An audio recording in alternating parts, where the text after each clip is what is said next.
navigating Dubai property disputes through specialized real estate litigation and legal strategy.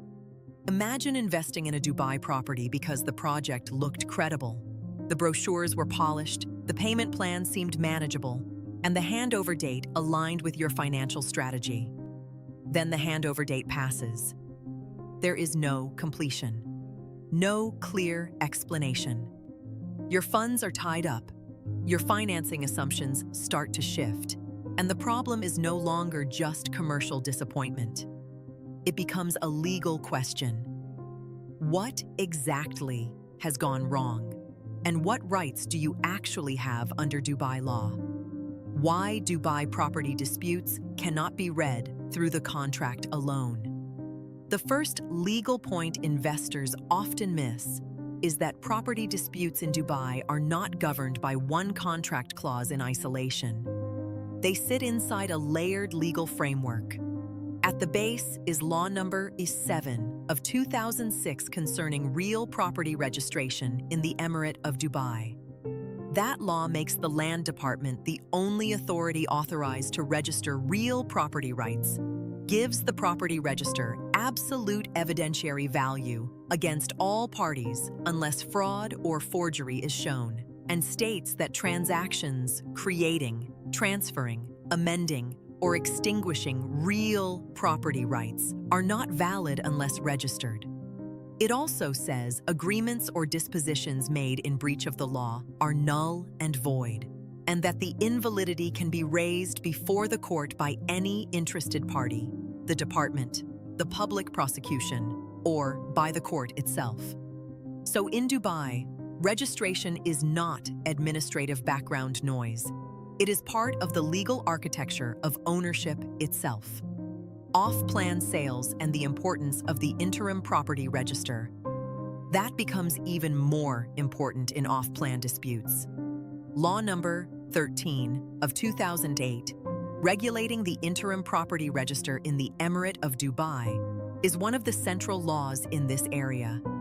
It provides that any disposition involving an off-plan unit must be entered in the interim property register, and that any sale or other disposition transferring or restricting ownership or ancillary rights is void unless entered there.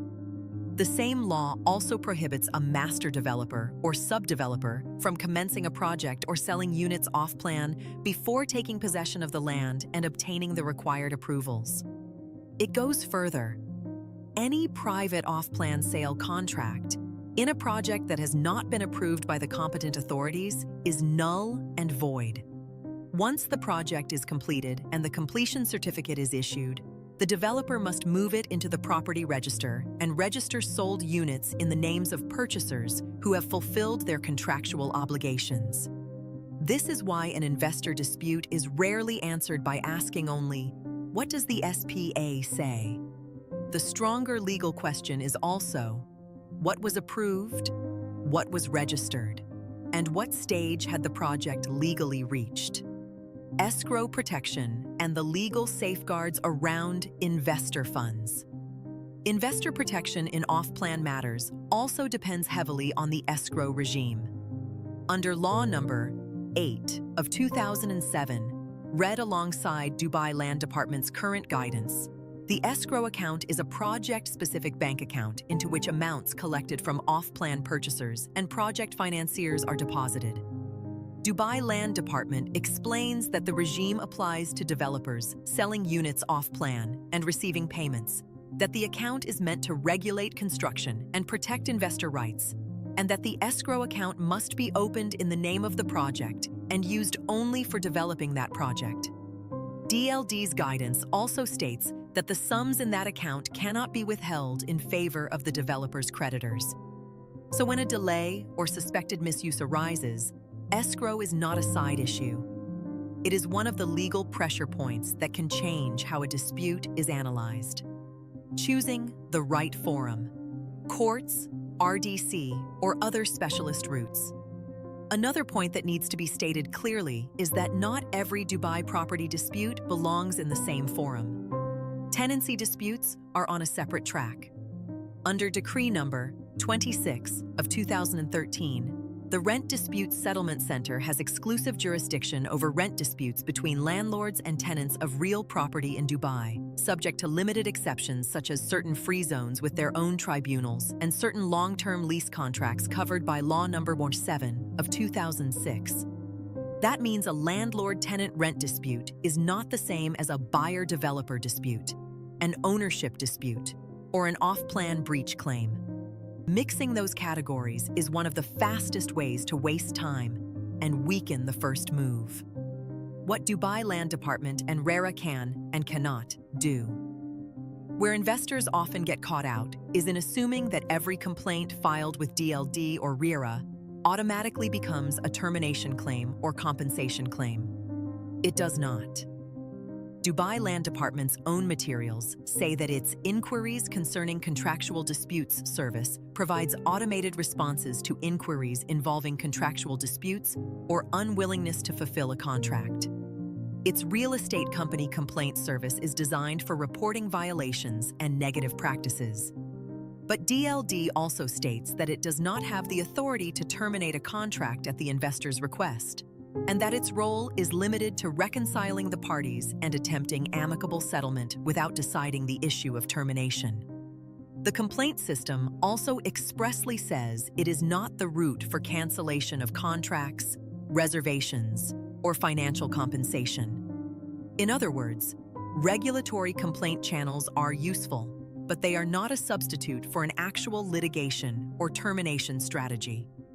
When the purchaser is alleged to be in default, the law also becomes very specific when the purchaser, rather than the developer, is alleged to be in default. Law No. 19 of 2017, which amended Article 11 of Law No. 13 of 2008, sets out a defined statutory process. The developer must notify DLD of the purchaser's breach. DLD then serves a written 30-day notice on the purchaser, and where possible, mediates an amicable settlement.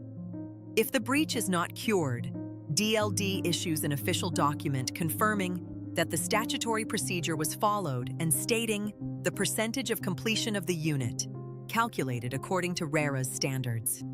Based on that completion percentage, the developer may be entitled to certain statutory remedies without first going to court or arbitration.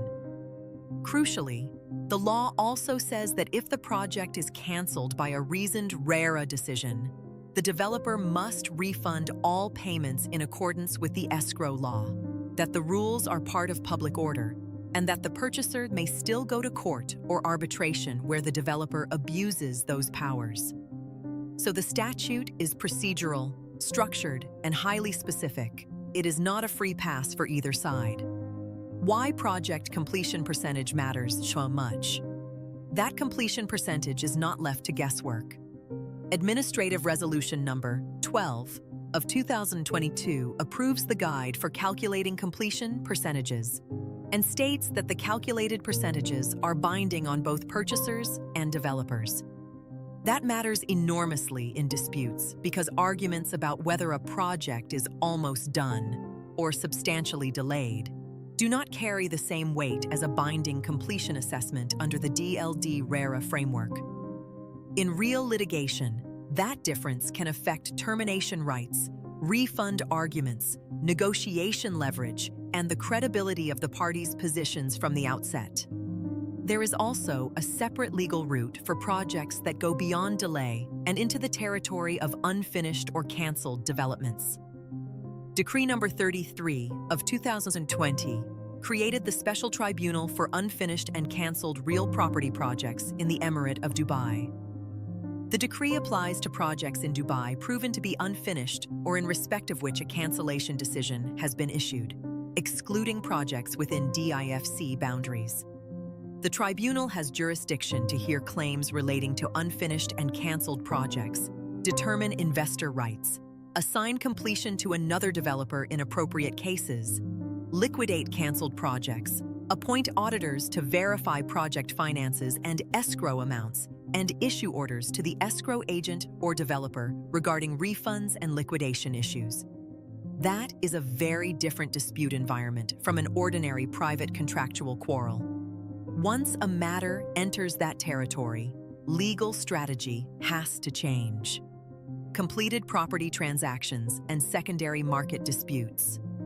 For completed or secondary market transactions, the dispute analysis shifts again. Dubai Land Department's standard seller-buyer sales contract, commonly known as Contract F, shows how formal these issues can become even outside the off-plan context.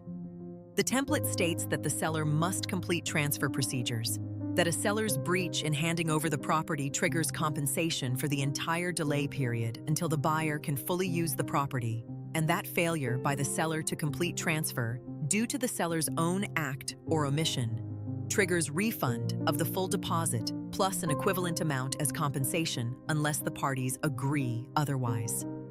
The same standard form says disputes should first be resolved amicably within 7 days of notice, then referred to the competent Dubai courts, and it expressly provides that where Arabic and English differ, the Arabic text prevails. That is exactly why experienced property litigators do not treat standard form documents casually. Why legal strategy matters more than frustration. All of this leads to the real commercial point. In Dubai, a property dispute is not just about whether something feels unfair. It is about whether the transaction was validly registered, whether the project was legally approved, whether escrow protections are engaged, whether the dispute belongs before DLD, the competent Dubai courts, the Rent Dispute Settlement Center, or the Special Tribunal for unfinished or cancelled projects, and whether the evidence supports termination, compensation, specific performance, settlement, or a different remedy altogether. That is why sophisticated investors generally value measured, law-led counsel rather than noise. Awatif Mohammed Shoqi. Advocates and Legal Consultancy is best positioned in that space, not by sounding aggressive, but by demonstrating the discipline to separate delay from breach from regulatory non-compliance, and complaint handling from actual dispute resolution. Conclusion. The broader message is simple. Dubai property disputes are serious, but the law is not vague. The framework is already there. Registration law, interim registration law, escrow law, RERA regulation, purchaser default procedures, specialized tribunal structures, and defined court routes. In matters like these, the role of legal counsel is not just to react after the dispute has escalated. It is to bring structure to the problem from the outset. Awatif Mohammed Shoqi, Advocates and Legal Consultancy, approaches these matters by first identifying the true legal character of the dispute, whether it concerns delay, breach of contractual terms, registration defects, escrow-related concerns, or a wider regulatory issue. From there, the focus is on carefully reviewing the sale and purchase documentation, checking the project's legal and registration status, preserving key evidence, and determining whether the matter is best addressed through negotiation, regulatory engagement, formal notice, or litigation before the appropriate forum. The real risk is not that investors have no legal tools. It is that they act too late, rely on the wrong tool, or misunderstand which legal framework actually governs the dispute in front of them.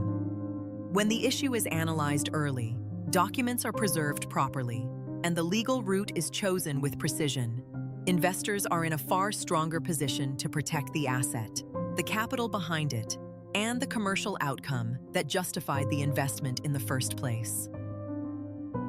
Like, subscribe, and get expert legal clarity only from Awatif Mohammed Shoqi Advocates and Legal Consultants.